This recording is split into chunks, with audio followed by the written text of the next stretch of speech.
Hello everyone, welcome to our channel. आज हम लोग बात करने वाले हैं एग्रीकल्चर के काउंसलिंग के बारे में। बच्चों का बहुत सारा डाउट है, कब से काउंसलिंग स्टार्ट होगा, क्या प्रोसेस होगा, किस तरह से वो अलग अलग यूनिवर्सिटी में एडमिशन ले सकते हैं और आईसीएआर के काउंसलिंग का क्या प्रोसेस है। तो इन सभी के बारे में इस वीडियो में हम लोग बात करने वाले हैं कि कब होगा काउंसलिंग।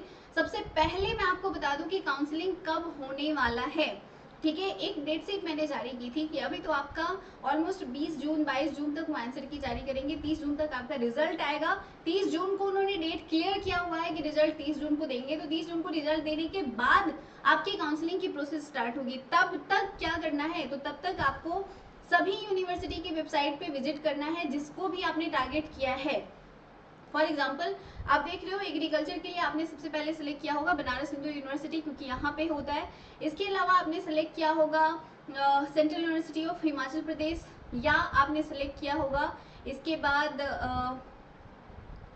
गुरु घासीदास विश्वविद्यालय, या आपने सिलेक्ट किया होगा इसके बाद कौन सा विश्व भारती यूनिवर्सिटी, या कोई भी यूनिवर्सिटी जहाँ पे एग्रीकल्चर हो रही है। ऑलरेडी मैंने ये बताया हुआ है लिस्ट कौन कौन सी यूनिवर्सिटी में हो रही है।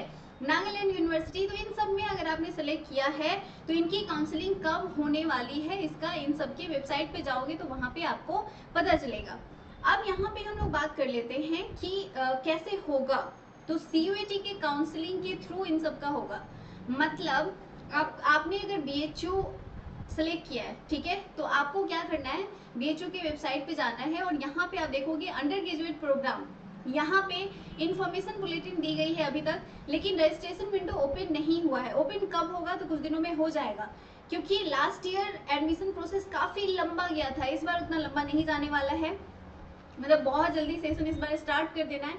तो सेशन जल्दी स्टार्ट करना है, मतलब ये रजिस्ट्रेशन भी अपना जल्दी स्टार्ट करेंगे। तो आपको बस यहाँ पे विजिट करते जाना है bhuonline.in पे, और यहाँ जब विजिट करोगे तो आपको पता चलेगा। यहाँ पे आपको एक करिकुलम आएगा, वहाँ पे आपको रजिस्ट्रेशन करना है और रजिस्ट्रेशन करने के बाद आपका काउंसलिंग का प्रोसेस स्टार्ट होगा। ठीक है, तो जैसे ही आपका रिजल्ट आ जाता है उसके बाद आपका काउंसलिंग का प्रोसेस स्टार्ट हो जाएगा। उससे पहले आपको सिर्फ रजिस्ट्रेशन करके रखना है। उसके बाद कैसे आपको प्रेफरेंस भरना है, कौन कौन से कोर्सेज फिल करने हैं, क्या सारी चीजें करनी है, ये सब हम आपको एक एक करके बताते चलेंगे। अब इसमें बीएचयू की बात करें, क्योंकि एक एक करके हम सारे सबके बारे में बात करेंगे। आईसीआर के बारे में भी बात करेंगे। जब आपने यूनिवर्सिटी सेलेक्ट किया था उस वक्त मैंने आपको बताया था कि कौन कौन सी यूनिवर्सिटी आपको सेलेक्ट करनी है। जैसे एक अलीगढ़ मुस्लिम यूनिवर्सिटी, आपको Vishwa Bharati University, BHU University, Nagaland University, इन सबको मैंने बोला था सिलेक्ट करने के लिए। तो सबसे ऊपर मैंने प्रायोरिटी दी थी बीएचयू को, क्योंकि यहाँ पे जो प्रोसेस होगा वो काफ़ी सिंपल और आपके लिए काफ़ी ज़्यादा इजी वे में होने वाला है। तो यहाँ पे कौन कौन सा है तो मैं आपको बता दूँ। फैकल्टी मेन कैंपस महिला महाविद्यालय, बट यहाँ महिला महाविद्यालय में एग्रीकल्चर नहीं है, ये बात ध्यान रखना।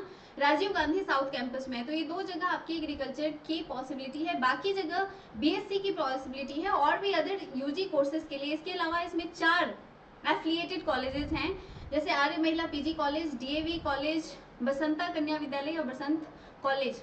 ये सभी जो है ना, ये एफिलिएटेड कॉलेजेस हैं।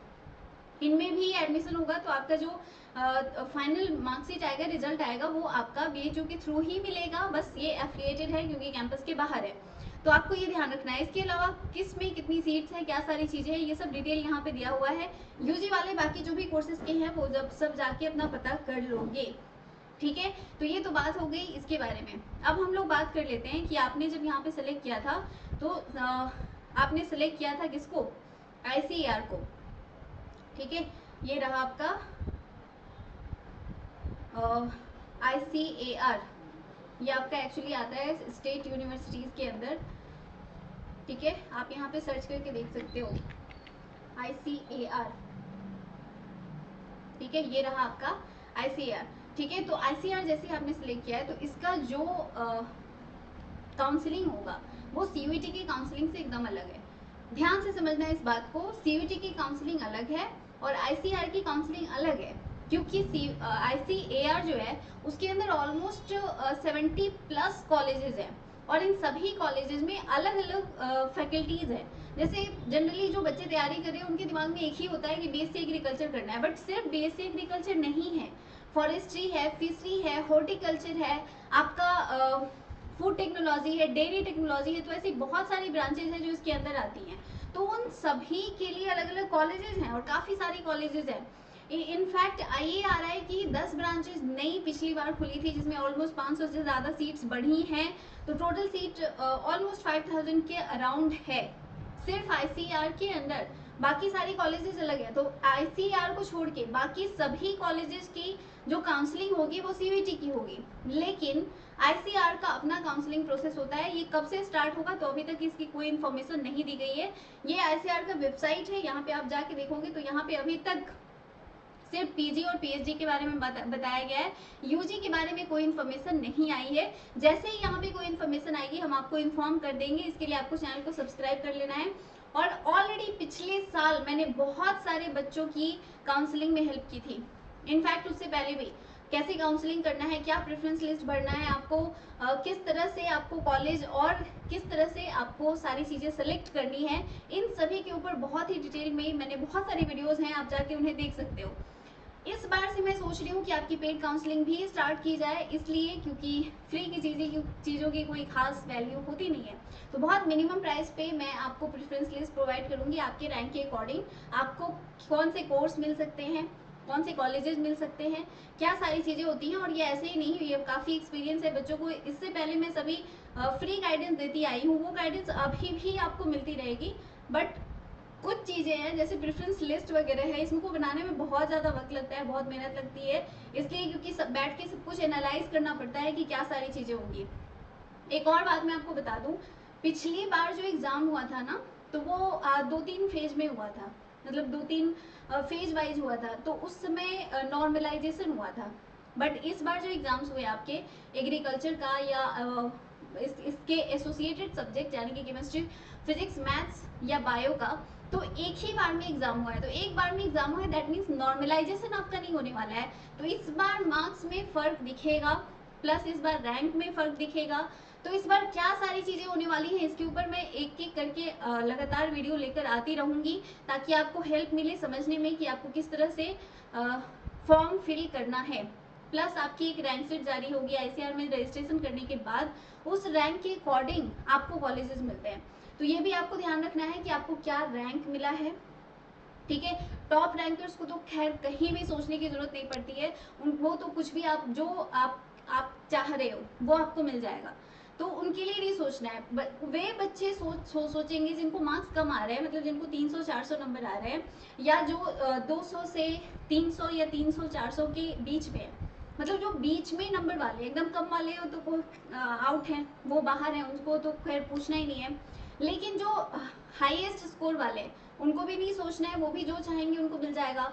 जो बीच वाले बच्चे होते हैं उनमें बड़ी ज़्यादा कंफ्यूजन होती है, उनको समझ नहीं आता है कि हमें क्या करना चाहिए क्या नहीं करना चाहिए। तो इसी के लिए हम यहाँ पे बैठे हैं, आपको बताएंगे कि आपको किस तरह से क्या चालाकी करनी है, किस तरह से आपको भरना है ताकि आपका एडमिशन हो पाए। साथ ही मैं ये भी बताऊंगी बहुत सारे ऐसे कॉलेजेस हैं जहाँ पे डायरेक्ट एडमिशन होता है, तो कैसे डायरेक्ट एडमिशन होगा, क्या सारी चीज़ें होंगी, ये बहुत डिटेल में सारी वीडियोस इसके ऊपर आएंगी। क्या कट ऑफ होगा, देखो अभी मैं कट ऑफ के बारे में कोई भी बात नहीं करूँगी जब तक कि आपका ऑफिशियल आंसर की नहीं आ जाता है, क्योंकि ये तुक्केबाजी, अंदाजी या किसी भी तरह के चीज़ों से आंसर लगाया हुआ और उन सब चीज़ों पे आपका मार्क्स बताया हुआ मैं नहीं बता पाऊंगी कि क्या कट ऑफ रहने वाला है। तो जब आपका आंसर की आ जाएगा उसके बाद मैं बताऊंगी एनालिसिस के बाद कि आपका कट ऑफ क्या रहने वाला है। आप अपना एक्सपेक्टेड स्कोर मुझे ज़रूर कमेंट करके बताना, जो भी आपका आ रहा है कि आप कितना मार्क्स ला रहे हो अलग अलग सब्जेक्ट्स में, टोटल करके भी आप बता सकते हो, या अलग अलग सब्जेक्ट में आपको कितने मार्क्स आ रहे हैं आप ये भी बता सकते हो। तो ये आप मुझे ज़रूर बताइएगा। तो मैं आपको यही बता रही थी कि आईसीआर का काउंसलिंग बहुत ही अलग तरीके से होगा, बहुत ही अलग होगा। ये रैंक जारी करते हैं, रैंक के अकॉर्डिंग आपको कॉलेजेस मिलती है, किस तरह से मिलेंगी, क्या मिलेंगी। पिछली बार भी हमने बहुत सारे बच्चों को इस तरह से हेल्प किया था, क्या कट ऑफ है, आपको क्या कॉलेज लिस्ट भरना चाहिए, कौन कौन से कॉलेजेस हैं आपके आसपास के, मतलब बहुत सारे ऐसे बच्चे होते हैं जिनकी चॉइस होती है कि हमारे स्टेट का अपना या आसपास का कोई कॉलेज मिल जाए, तो उसके अकॉर्डिंग भी सारी चीज़ें हम आपको बताने वाले हैं। तो वीडियो को लाइक ज़रूर कीजिएगा, क्योंकि आपके लिए ये सारी इन्फॉर्मेशन बहुत ज़्यादा यूजफुल होने वाली है। तो ये बात की थी हमने बीएचओ के बारे में, सीयूईटी के बारे में और आईसीएआर के बारे में। इसके अलावा आपने कौन सी यूनिवर्सिटी को प्रायोरिटी दी है ये भी हमें ज़रूर बताइएगा। और कहाँ पे आपको एडमिशन लेना है एग्रीकल्चर में, ये चीज़ें भी आप मुझे कमेंट करके बता सकते हो, ताकि हमें एक हेल्प मिले, मतलब एक आइडिया लग जाए कि बच्चे कहाँ की हैं और वो किस चीज़ में एडमिशन लेना चाहते हैं। ओके, बाकी आपका जब स्कोर कार्ड आएगा तो वो सारी चीज़ें आप मुझे भेज के अपना काउंसलिंग के लिए आप गाइडेंस मुझसे ले सकते हैं। Thank you so much for watching. मिलते हैं अगले वीडियो में, और इस तरह की वीडियोस हमेशा ही आती रहेंगी, तो चैनल को सब्सक्राइब कर लीजिए, बेल आइकन को प्रेस कर लीजिए, ताकि आपको सारे नोटिफिकेशन टाइम पे मिलते रहें। Thank you.